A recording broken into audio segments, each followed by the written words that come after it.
Alors, si vous êtes ici pour la première fois, soyez les bienvenus, mais vous risquez d'être tenté de me zapper lorsque je vais vous demander « Alors, on fait quoi en 2026 ?» Dans cette vidéo qui vit débat et qui fait pas débat, je vous fais entrer en catimini dans les coulisses du média d'un champion d'échecs, toute catégorie, un mec qui accumule les bourdes, les impairs, les bévues, les faux pas, les maladresses, à une vitesse vertigineuse et qui, précisément parce qu'il fait des erreurs, apprend 100 fois plus que les autres. Je suis Phil de One et comme le dit un YouTuber abonné à moult abonnés, je suis pas content. Bonsoir, si c'est le soir. Bonjour, si c'est le jour. Soyez les bienvenus sur Gratitude Média. Hey! La seule attitude qui vaille. Un peu d'espoir dans cette pagaille. Au soleil ou sous l'orage. Je vous souhaite un bon visionnage sur Gratitude Média.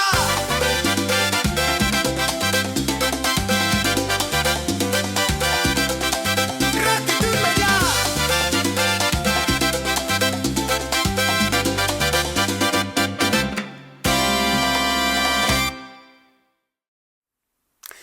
Alors, si vous êtes encore là, restez avec moi. La question de mon bilan de l'année 2025 est une question qui peut vous concerner ou faire résonance tout ou partie avec le vôtre. Mais, comme je ne peux pas parler du vôtre, de bilan, je vais parler du mien. La question centrale est, est-ce que je mets la clé sous la porte à minuit le soir de la Saint-Sylvestre et je m'expatrie dans les Caraïbes où la vie est 3 fois moins chère que dans cet Occident qui s'oxyde, ou bien j'enfourche ma Rocinante pour faire mon Don Quichotte à l'assaut des moulins à vent, des usines à crétins, d'Instagram, de TikTok et compagnie. Bien que ce ne soit qu'une partie du problème. Oui, c'est vrai. Les reels et les shorts, plus c'est court, plus ça brille, plus c'est vide, et plus c'est con. Avec, pour ingénierie sociale sous-jacente, l'intention assassine, pousser la masse de mollusques de l'humanité rampante à ne pas réfléchir, à ne pas aiguiser sa pensée, à ne plus lire, à donner raison à celui qui parle le plus fort, à rester vissé à son smartphone comme une broche à foin, plugué à ses écouteurs comme une bernique à son rocher, à oublier de dire bonjour, à oublier de dire merci, etc., et etc. Bon. Alors, on se dit, ça finira bien par passer, toutes ces inversions du bon sens. Eh ben non, je crains que ça ne finisse pas par passer parce que les acteurs du changement de paradigme, c'est vous, c'est toi, c'est moi, c'est nous. Et que nous n'avons pas encore atteint le point zéro, le moment pivot où tout bascule. Et qui paye le plus cher dans cette histoire ? Les artisans de lumière, les starseeds et les colibris de tout poil ou de toute plume qui essayent tant bien que mal de ramer à contre-courant. Mais, quelques secondes de musique et une salve salvatrice de sourires sincères peuvent suffire à transmuter les basses vibrations de la colère en un flux bienfaiteur, moteur de changement. Allez, on respire par le nez, on se détend. La bonne nouvelle, c'est que les forces de la noirceur qui se nourrissent de nos peurs perdent chaque jour, chaque heure et chaque minute un morceau de la plus grosse part du gâteau qu'elles s'étaient voracement accaparé. Et depuis le 22 décembre, à chaque jour que Dieu fait, on gagne 1 minute de soleil en plus. Ce samedi 27 décembre, par exemple, on a gagné 5 minutes de lumière, c'est-à-dire 5 minutes d'amour en plus. Parce que l'amour et la lumière, c'est la même chose. Et ça va monter comme ça jusqu'au zénith, jusqu'à la Saint-Jean-Baptiste, la fête nationale du Québec en route, je l'espère, vers son indépendance. Soleil, amour, indépendance et souveraineté, c'est ce que je vous souhaite à toutes et à tous, à chacune et à chacun. Alors, prêt à découvrir les coulisses, j'ai pas dit ça, là où aucun youtubeur, de peur de perdre la face, ne vous emmènera jamais? Alors, quid du bilan de l'année 2025 pour Phil Dowan, c'est moi et sa chaîne de vie, j'ai pas dit chienne de vie, Gratitude Média. J'avoue que je n'avais jamais fait de bilan tout au long de mes 70 années précédentes. C'est donc une première pour moi, en toute transparence et sans langue de bois. Mais rassurez-vous, je ne vais pas remonter jusqu'à la césarienne de ma génitrice de mère. Je vais en fait avec un accent circonflexe, remonter à la véritable naissance de cette chaîne YouTube qui est sortie de l'utérus, encore un coup des Russes, le 25 septembre 2022 par le truchement du moyen de Jean-Charles du même nom. Vous voyez sur cette capture d'écran que grâce à lui, ma chaîne a fait 66 000 vues et m'a fait gagner 2300 abonnés en 3 ans. Et engranger l'énormissime somme, tenez-vous bien, de 2,12 $, soit le prix de la moitié d'un café. Je reviendrai plus tard sur cette question de la monétisation. J'ai déjà exprimé moult fois ma gratitude à Jean-Charles qui habite à quelques kilomètres de Montréal, de l'autre côté du fleuve. Et depuis 3 ans, je lui ai proposé à 4 ou 5 reprises par courriel de faire une autre interview, pour aller plus loin. Mais à chaque fois, pas de réponse. Zéro. Rien. Nada. J'ai également laissé un premier message sur sa boîte vocale. Pas de réponse. Alors, comme je ne voulais pas me montrer trop insistant, j'ai pris un détour en laissant un message sur la boîte vocale de sa conjointe qui propose des séances d'hypnose régressive dont j'avais besoin. J'étais donc un client potentiel. Pas de réponse non plus. J'ai donc fait ma séance d'hypnose régressive avec quelqu'un d'autre et j'ai essayé ensuite de passer par son ami Kevin Lungo, que j'apprécie beaucoup et que j'ai interviewé ici, peu de temps après. Mais toujours pas de nouvelles de Jean-Charles. Alors, je ne sais pas vous, mais moi, quand je prends le temps d'écrire avec mes 2 doigts, un courriel, 2 courriels, 3 courriels, 4 courriels, de soigner mon vocabulaire, de mesurer les mots, de les peser, de vérifier l'orthographe, placer les points et les virgules au bon endroit, chercher dans le dictionnaire des synonymes pour éviter les répétitions, user de métaphores pour être sûr d'être bien compris, me relire 3 fois minimum, c'est-à-dire à investir une bonne heure, si ce n'est pas le double, pour chaque courriel, et qu'après tous mes efforts, pour que ce soit un plaisir et non une contrainte de me lire, le destinataire ne daigne même pas me répondre. Je ne sais pas pour vous, mais moi, ça me met très mal à l'aise, parce que je ne comprends pas. Ça coûte quoi de dire « Merci pour ta proposition, mais je préfère décliner pour telle ou telle raison », ou même ne pas me donner de raison du tout. Merci pour ta proposition, mais je préfère décliner, c'est tout. Ça prend 10 secondes, 20 secondes si on a le cerveau lent, ou 40 secondes si on tape avec 2 doigts, comme les flics et comme moi. Ça s'appelle la politesse, je ne parle même pas de gratitude. Alors, même genre d'histoire, quand vous entrez dans un ascenseur et que vous vous trouvez en présence d'un autre être humain à quelques centimètres de vous, à qui vous dites bonjour, avec un grand sourire, parce que bonjour, ça veut dire je vous souhaite une belle journée. Eh bien, il y a des figurants, dirait peut-être Dolores Cannon, qui ne répondent pas. Ils sont scotchés à leur prothèse de smartphone avec les oreilles calfeutrées dans les cavernes de leurs écouteurs Bluetooth et les quelques neurones qui baignent dans la sauce blanche qui leur fait office de cerveau sont aux abonnés absents. C'est la même chose, ça m'insupporte. Alors dites-moi dans les commentaires ce que ça vous fait à vous quand on ne vous répond pas. Je suis désolé, mais je n'arrive pas à m'habituer à ce genre d'attitude incivile, et je ne veux pas m'y habituer.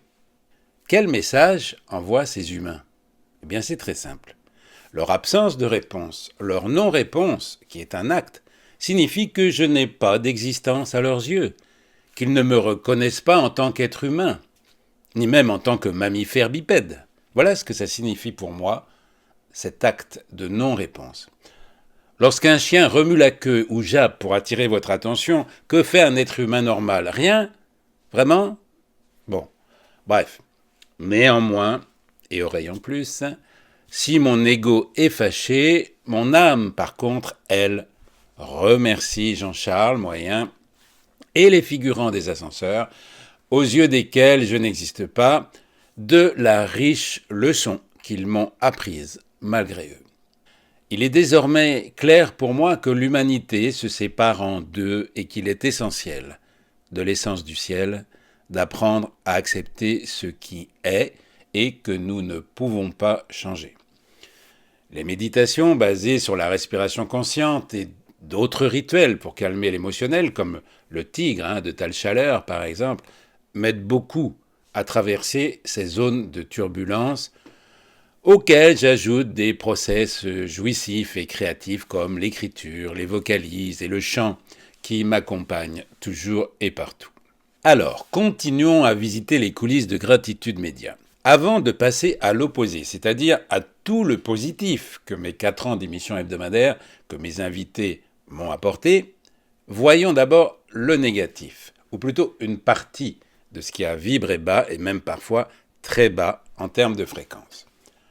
Je rappelle que les émotions les plus basses sont la peur, la colère, la rancœur, le ressentiment, l'agacement, l'ennui, comme vous le voyez sur la pyramide des émotions. Et tout en haut, l'amour, la joie, la gratitude, la paix ou la sérénité, la passion, le courage, l'enthousiasme, la fierté, l'espoir. Et au centre, l'acceptation dont je viens de vous parler. En fait, c'est l'acceptation qui nous permet de lâcher prise avec les émotions de basse fréquence et de les transmuter. C'est le travail de tout artiste ou tout alchimiste que nous sommes tous. Alors, je ne vais pas nommer les invités que je ne réinviterai plus. Je ne veux aucunement juger les personnes. Qui serais-je pour le faire? Je veux juste souligner, mettre en exergue, éclairer leurs actes comme des faits. Alors, je ne vais pas continuer de les nommer, sauf un, parce que cette autre personne qui s'appelle Jean Stone et qui porte bien son nom, en anglais Stone ça signifie pierre, s'est conduit avec un cœur de pierre et un mépris tellement inattendu que je ne peux pas m'empêcher de vous raconter notre rencontre, ou plutôt notre confrontation. Je n'ai malheureusement pas filmé notre conversation, c'était lors d'une visioconférence sur Zoom, pour préparer l'interview comme je le fais toujours, mais vous pourrez voir que sa façon de se comporter avec moi lui est tout à fait coutumière, si vous regardez par exemple l'émission Les Visiteurs du Soir de Frédéric Tadei sur l'historicité de Jésus. L'animateur a tenté de laisser débattre sereinement Michel Onfray, qui prétend que Jésus est un mythe et qu'il n'a jamais existé, et Jean Stone, qui est convaincu du contraire, mais qui montre l'inverse de ce qu'on attend d'un chrétien. Ce qui aurait pu être un débat intéressant s'est présenté comme un lamentable combat de coqs entre deux hypertrophiés de l'ego totalement dénués d'empathie, où évidemment tous les deux ont perdu. Écoutez les paroles, mais observez les actes, disait Fusius, qui avait oublié d'être con, comme le disaient des proches. Je parle souvent du Christ que je préfère appeler par son nom historique Yeshua, bien que je me sois mis à l'écart de l'Église catholique, apostolique, pédérastique et romaine à cause de leurs dogmes enfermants et infernaux, leurs grands écarts, leurs en même temps, qui ont fait florès en France, et qui sentent la manipulation perverse, pour ne pas dire l'ingénierie sociale, à plein nez. Cela ne m'empêche pas pour autant d'être très connecté à Yeshua, Sananda, dans son actuelle dimension, et à Marie, dont je chante quotidiennement des Ave Maria de Caccini, incroyable booster d'énergie à haute fréquence. Donc, je reviens à l'histoire de Jean Stone. Évidemment, c'est son livre « Jésus, l'enquête », paru non pas au Souffle d'Or, mais chez Plomb, Normal, puisqu'au lieu de transformer le plomb en or, Stone a le don de transformer l'or en plomb. Je contacte, mais ça je ne le savais pas, je contacte Jean Stone par l'intermédiaire de son attaché de presse et je l'invite, comme je le fais avec tous mes invités, à passer ensemble donc une trentaine de minutes en visioconférence pour faire connaissance et préparer l'émission. Habituellement, tous mes invités arrivent avec un sourire qui montre qu'ils aiment bien ma chaîne et son animateur et qu'ils sont heureux de cette opportunité. Mais là, pas du tout. Jean Stone arrive avec une tête, pardonnez-moi, mais une tête de constipé. Voilà. Avec une énergie mais tellement basse que je me suis senti vraiment tout à coup mal, physiquement mal. Comme si une chape de plomb m'était tombée dessus. Habituellement, je propose qu'on se tutoie, je mets mon invité à l'aise, mais là, je me sens tellement mal que j'utilise le « vous » pour garder une distance. Alors j'explique comment va se dérouler mon émission, j'essaye d'obtenir de lui une attention bienveillante, une écoute, mais je vois bien à son visage que sa constipation n'est pas dans ses intestins, mais dans son mental. Il semble qu'il y ait quelque chose qu'il a envie de me dire et qu'il retient. Et tout à coup, il lâche le morceau, pardonnez-moi l'expression, il lâche son étron, je ne peux pas le dire autrement. Comprenez-moi bien, hein, alors que je dois ma réussite, la réussite de ma chaîne à Anne Givaudan, que je considère comme ma marraine de médias, Anne qui s'est toujours montrée avec moi comme une personne bienveillante, généreuse, authentique, eh bien, voici ce que me lâche M. Stone. J'ai regardé votre chaîne pour voir où je mettais les pieds et je dois vous dire que vraiment, vous invitez des gens comme cette Anne Givaudan qui sont des vrais escrocs, des escrocs de la pensée. Voilà, alors voilà ce qu'il m'a dit. Hein. Alors là, je dois vous dire que la colère a commencé à monter en moi. Lorsque j'invite quelqu'un, je sais que je vais devoir investir entre 20 et 30 heures de travail pour ne rien recevoir en échange, puisque ma chaîne n'est pas, ou en tout cas n'était pas monétisée à l'époque. Elle ne l'est que depuis 2 semaines. J'y reviendrai plus tard. En fait, c'est comme si j'invitais des amis à ma table, chez moi. Je prépare le repas aux petits oignons, avec des recettes personnelles, de chef 3 étoiles ou 4 étoiles, pour que mes invités se régalent. Et qu'au milieu d'eux, il y a un homme un peu joufflu, arrivé les mains vides, sans fleurs ni bouteilles de vin, qui, après avoir mangé son entrée, me lance en pleine face. Je dois vous dire qu'à votre table, il y a parmi vos invités de véritables escrocs. Et puis je prends une grosse part de tourtière et de ketchup, et puis il ajoute la décoration de votre appartement est nulle, hein, et votre papier peint est exécrable. Hein. Passez-moi le pain, s'il vous plaît. Bon, voilà, enfin, je caricature un peu, je m'amuse, mais ça a commencé comme ça. Alors, de quelqu'un qui prétend parler de Jésus et de son entourage, puisqu'il parle des apôtres particulièrement dans son livre, je ne m'attendais vraiment pas à ça. Et là, je lui dis, excusez-moi, mais je me sens très mal tout à coup, je ne suis pas sûr que ce soit une bonne idée qu'on fasse cette interview. Et là, il me sort, je vais vous envoyer le lien de la conférence que j'ai donnée à Sciences Po, vous allez voir, vous irez mieux après. Je lui réponds, non, je crois pas.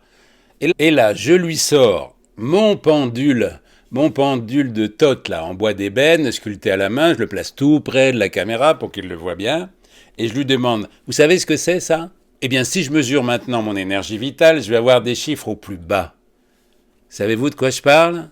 Et il me répond, je sais très bien ce que c'est, ma mère avait le même, elle faisait de la radiesthésie. Alors là, mes bras m'en tombent. Cet homme sait ce que c'est que l'énergie, mais ne fait aucun lien entre les vibrations méprisantes et détestables de ses paroles et mon état émotionnel. Alors, j'ai mis fin à notre entretien en lui disant poliment que j'étais désolé d'avoir demandé à son attaché de presse de m'envoyer son livre parce que je ne le lirai pas.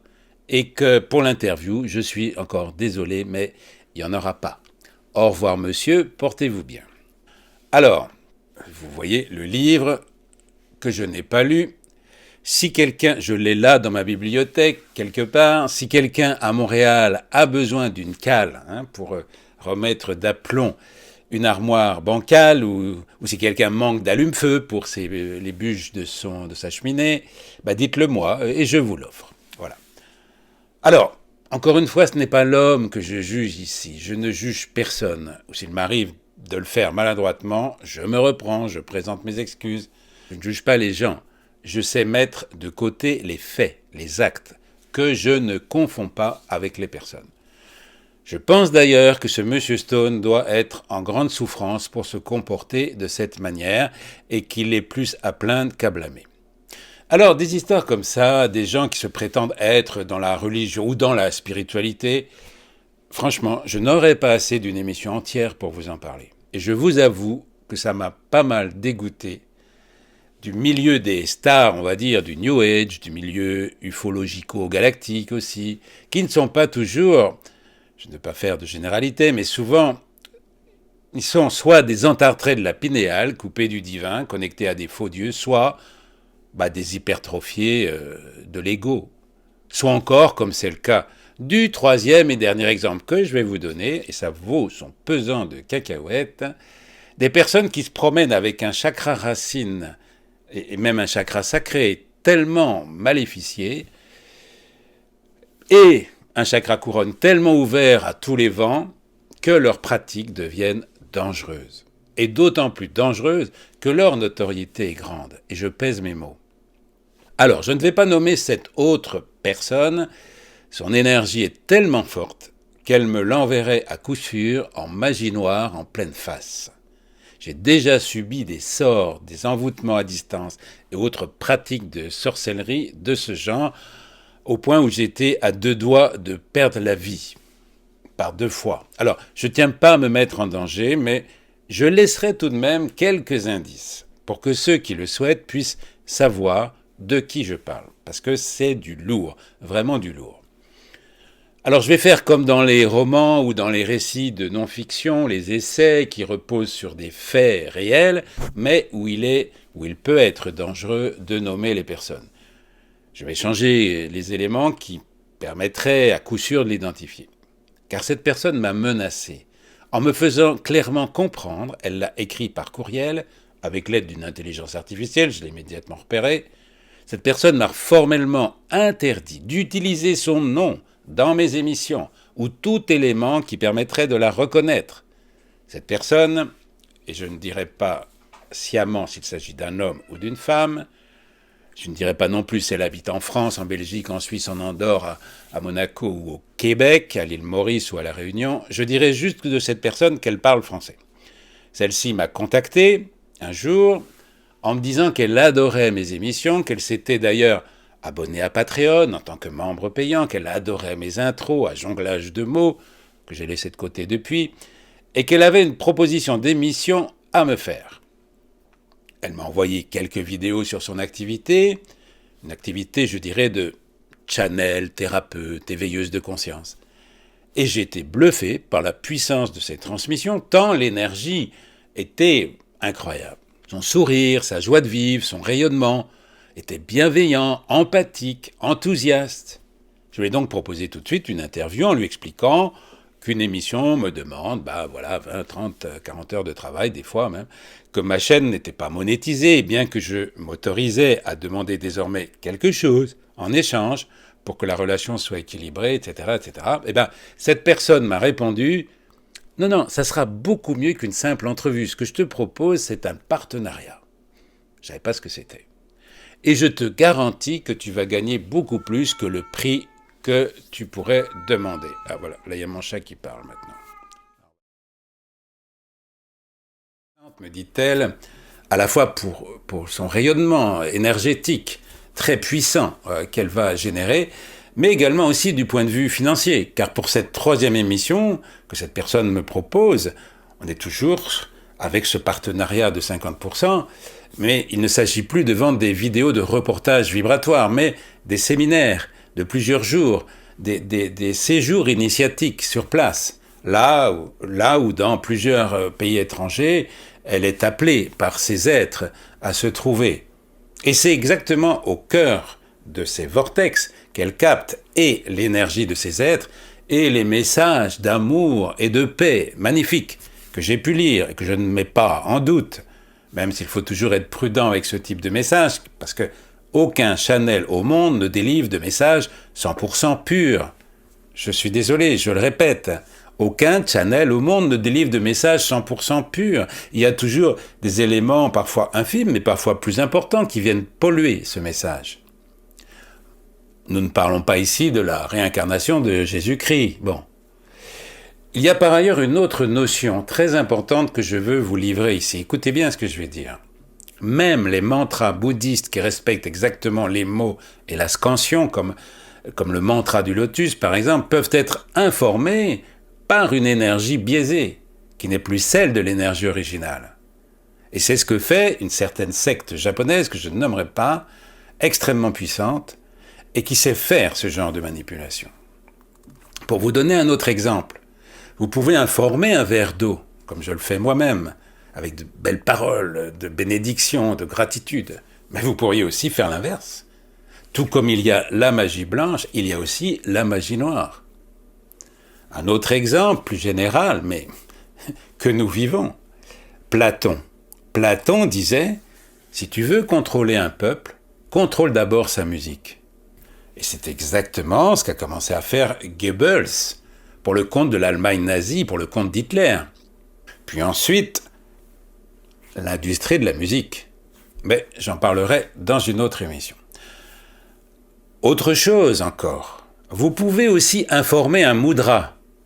Vous voyez, vous envoyez une information que ce mudra particulier génère telle énergie, ou aussi tel signe de ralliement, comme le font les francs-maçons. Bref, je reprends mon histoire. Cette rayonnante channel me propose donc une 3e émission. Comme j'en ai déjà fait 2 avec elle, je ne me méfie pas. Mais là, le ton change.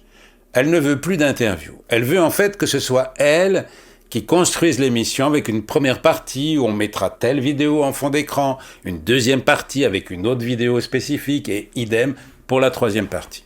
Par ailleurs, je ne devrais plus poser les questions que je veux, mais celles qu'elle a préparées et que je devrais lancer au juste moment selon la partie de l'émission. Elle me dit aussi qu'elle n'a rien voulu me dire avant pour les miniatures que j'ai faites, mais qu'elles ne vont vraiment pas vibratoirement, ça va pas du tout, etc. Bref. Même si tous les changements qu'elle propose sont amenés avec subtilité, je perds ma place de producteur et réalisateur de l'émission. C'est elle qui le devient. Et moi, je deviens juste un exécutant. Un exécutant de ces propositions de questions au départ, mais qui sont en fait des ordres. Je deviens donc son employé, en quelque sorte, sauf que moi, j'ai pratiquement jamais eu de patron dans ma vie. Je suis allergique à toute autorité. Je ne me sens donc pas très bien avec ces nouvelles règles du jeu, mais comme je me suis engagé et qu'il y a une promesse de gain important, plus que ce que j'ai gagné la première fois, je me dérobe pas. Je prépare donc l'émission, mais cette fois, comme un enfant d'école à qui la maîtresse a dit de faire comme ci et pas comme ça, etc. Elle me demande cette fois de faire l'émission en direct. Alors là, je m'y oppose. L'émission sera donc enregistrée, comme je le fais toujours. Je me prépare donc. Mais cette fois, ce ne sont plus mes questions que j'inscris sur mes cartes, mais ces questions à elle. Et je fais donc 3 tas, pour ne pas me tromper. Un tas pour la première, un autre pour la seconde et un 3e pour la dernière partie, qui, elle, comporte un appel à l'action, pour que les gens s'inscrivent. Alors, encore une fois, je ne me sens pas très bien, je dois dire, avec cette nouvelle façon de faire qui ne me correspond pas. Je comprends peu à peu ou je le comprends après, que ce qui intéresse cette channel, ce sont les milliers d'internautes qui composent mon audience et que finalement, elle aurait pu très bien, dans cette nouvelle configuration, engager n'importe qui pour tenir mon rôle, même un perroquet, pourquoi pas. Bref, je m'endors le soir, mais avec une anxiété et un stress qui me font passer quasiment une nuit blanche. Parce que c'est la première fois que je n'éprouve pas de plaisir, de joie à réaliser une émission. Je me sens en réalité manipulé, et j'ai horreur de ça. Je me prépare cependant, comme d'habitude, 2 heures à l'avance avec mes rituels, etc., etc. Mais sans conviction. À l'image, j'ai vraiment la tête du mec qui n'a pas dormi de la nuit, mais nous démarrons l'émission, je fais mon intro et je pose la première question. Et là, elle m'arrête tout de suite en me disant « Non, tu dois pas poser cette question maintenant. Et elle me dit ce que je dois lui dire. Bon, c'est pas grave, heureusement, on n'est pas en direct, donc je me reprends. Et un peu plus tard, rebelote, elle m'arrête à nouveau et me dit « Mais non, ça va pas, cette question-là, elle est pour la 3e partie. » Très bien, pas grave, je couperai au montage, on reprend. Et une 3e fois, ça recommence. Je n'ai pas posé la question au moment où il le fallait. Alors là, je me félicite quand même d'avoir insisté, de ne pas avoir voulu faire cette émission en direct. Mais je la rassure, j'arrangerai tout ça au montage. Bon, donc, on finit par boucler l'émission. Je présente mes excuses et je l'informe qu'elle n'a pas de souci à se faire, qu'elle était très bien à l'image, et c'est ça le plus important, et qu'au montage, tout redeviendra nickel. Le lendemain, je fais le montage. Et cette fois, tout est bien en place. Je l'informe que l'émission sera diffusée en première, comme d'habitude, le samedi suivant. Mais là, elle me demande une chose qu'aucun de mes invités, je dis bien aucun, ne m'a jamais demandé. Elle me demande que je lui envoie la vidéo avant la diffusion. Mais maintenant que j'y pense, Jean-Charles Moyen m'a pas demandé ça, c'est lui qui a fait le montage. Bon, en tout cas, il l'a très bien fait et c'est ça qui m'a permis de démarrer la chaîne. Enfin, donc voilà, c'est la seule personne. Et puis Jean-Charles Moyen, il fait de la vidéo, c'est son métier aussi. Donc bon, j'ai pris ça plutôt comme une aide. Donc je reviens à mon histoire. Je trouve donc surprenant qu'elle me demande que je lui envoie la vidéo, bon, parce que c'est une façon de me dire que finalement elle ne me fait pas confiance. Alors je lui envoie quand même, et là, quelques heures après, elle m'envoie un message vocal sur WhatsApp, mais complètement délirant. Mais on va faire une petite pause pour détendre l'atmosphère et puis mettre un peu de suspense.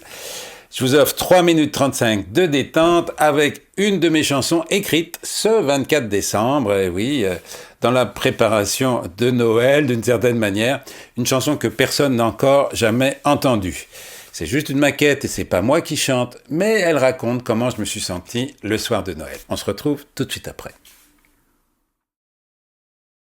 C'est un matin de solitude,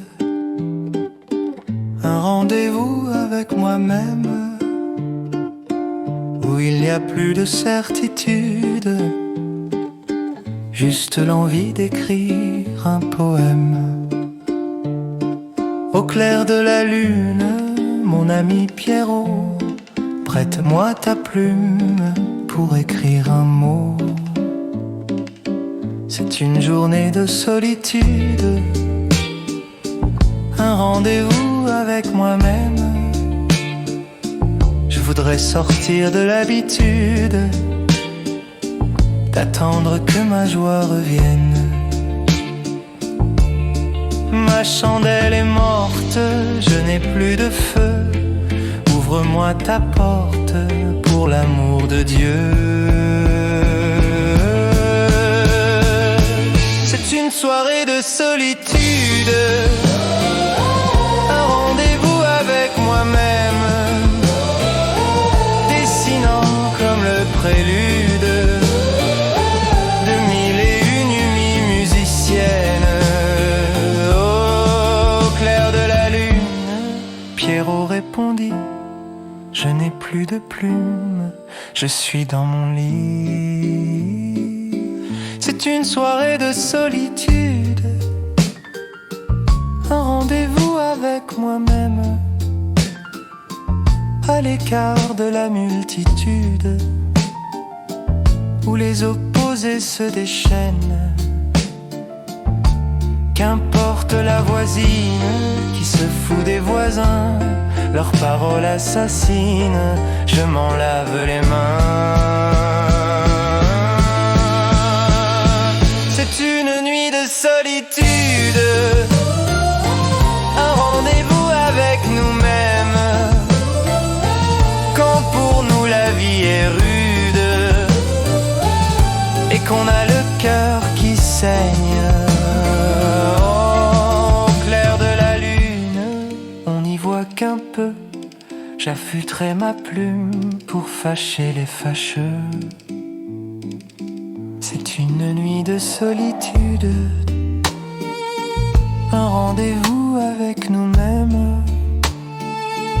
Revisitons nos attitudes, déployons grand nos antennes. En cherchant de la sorte, peut-être est-ce pure perte, mais je sais que ma porte reste toujours ouverte.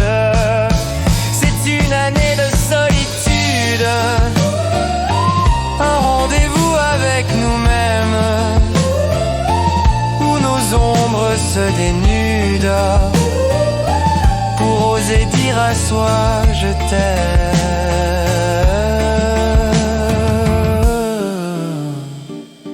Pour oser dire à soi je t'aime.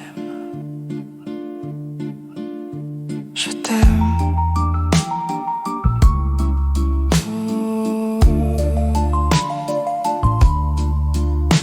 Je t'aime.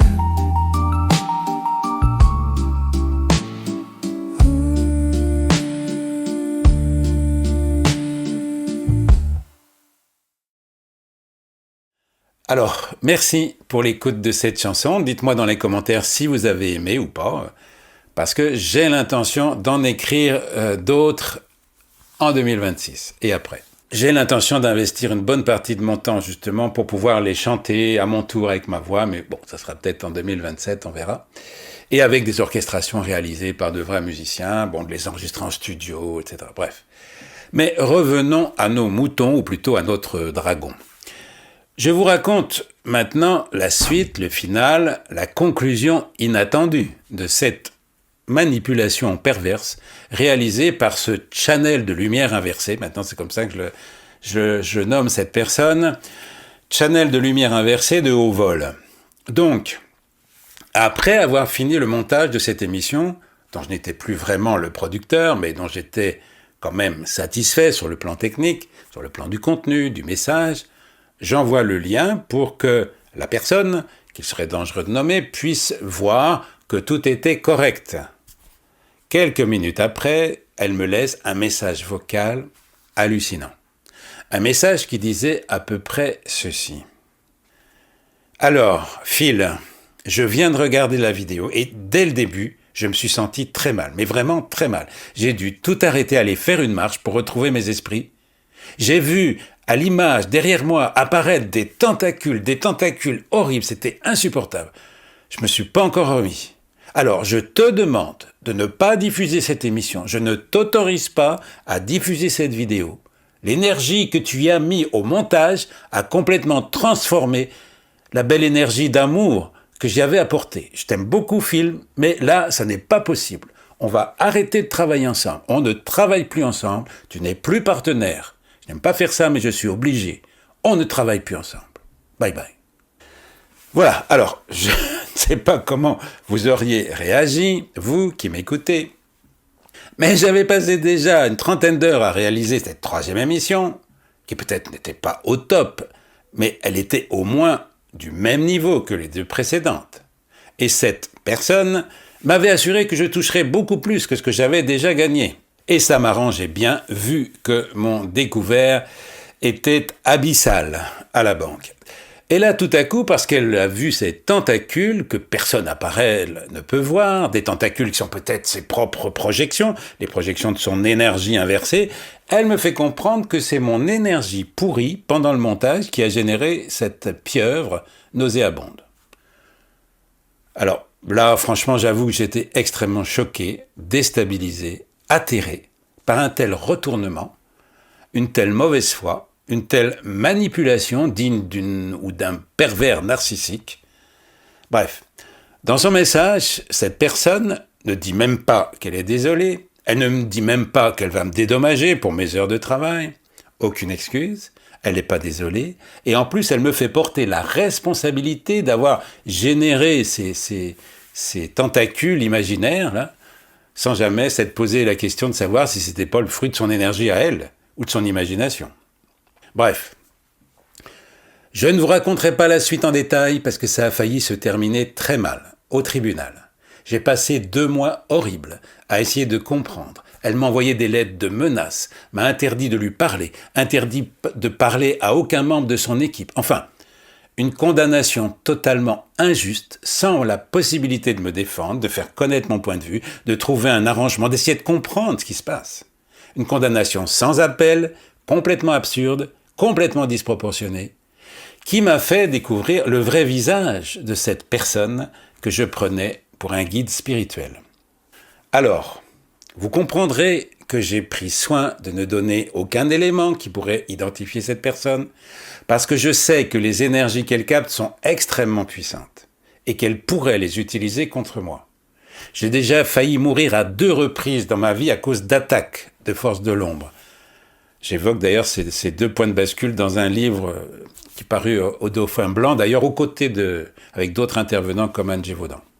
Je voudrais juste que vous compreniez que plus on s'approche de la lumière, avec un grand L, plus l'univers nous envoie des épreuves à notre mesure pour nous apprendre un discernement encore plus précis. Alors, on va arrêter là cette première partie. J'aurais bien d'autres anecdotes, beaucoup peu reluisantes, à vous raconter de ce star system New Age, de la spiritualité à double face, qui vous montrerait ce qui se passe réellement dans les coulisses d'un média comme le mien. Mais ce n'est pas dans mes habitudes de faire le lanceur d'alerte.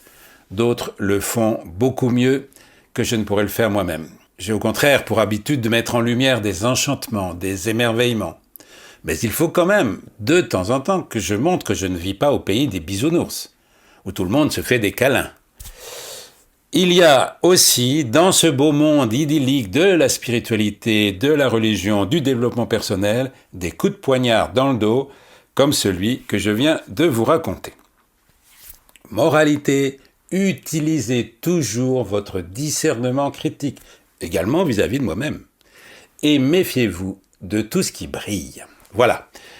J'ai voulu, cette fin d'année, vous parler de l'envers du décor pour que vous me compreniez mieux si, dans quelques jours, je décide d'arrêter complètement ce média. Je n'ai pas encore pris ma décision, je la prendrai dans les jours qui viennent et je vous donnerai ma décision dans l'émission du samedi 3 ou du samedi 10 janvier. Je vous invite maintenant à me rejoindre sur Patreon où nous allons aller un peu plus loin et où, après vous avoir montré ici un petit bout du revers de la médaille, je vais montrer cette fois aussi des parties plus positives du bilan de mon média, non seulement pour l'année 2025, mais en fait pour mes 5 années de producteur et d'animateur YouTube sur Gratitude Média, qui avait changé de nom plusieurs fois, afin que vous ayez une meilleure vue d'ensemble et que vous ayez en main suffisamment d'éléments pour me comprendre au cas où je décide de tout arrêter. Ou bien, deuxième option, si je continue, et dans ce cas, qu'est-ce que je dois changer pour inverser la courbe descendante du nombre de vues en chute libre depuis cet été. Pour ceux qui ne peuvent pas aller sur Patreon, car oui, il faut pour cela payer le prix d'un café, eh bien on se retrouve samedi prochain, même jour, même heure, dans ce qui sera soit la dernière ou avant-dernière émission, et je fermerai boutique, soit la toute première d'une autre aventure, avec une nouvelle ligne éditoriale, une vraie équipe, bon, puisque depuis le départ de Hamdi, je fais tout seul. Allez, haut les cœurs, quand vous verrez cette émission, nous aurons déjà gagné, comme je l'ai dit en intro, 5 minutes de soleil en plus. Je vous souhaite un joyeux, lumineux passage en 2026. Prenez soin de vous, de ceux qui vous entourent. Je vous bénis et salue le divin en vous. Bye bye. Ciao. Salut, bye bye. Et merci. Merci pour votre écoute. Merci pour votre attention. Gardez le cap, tenez la route. Merci de vos contributions, de tous vos dingues et doudons pour que vive Gratitude Média. La seule attitude qui vaille un peu d'espoir dans cette pagaille. À tout bientôt sur Gratitude Média.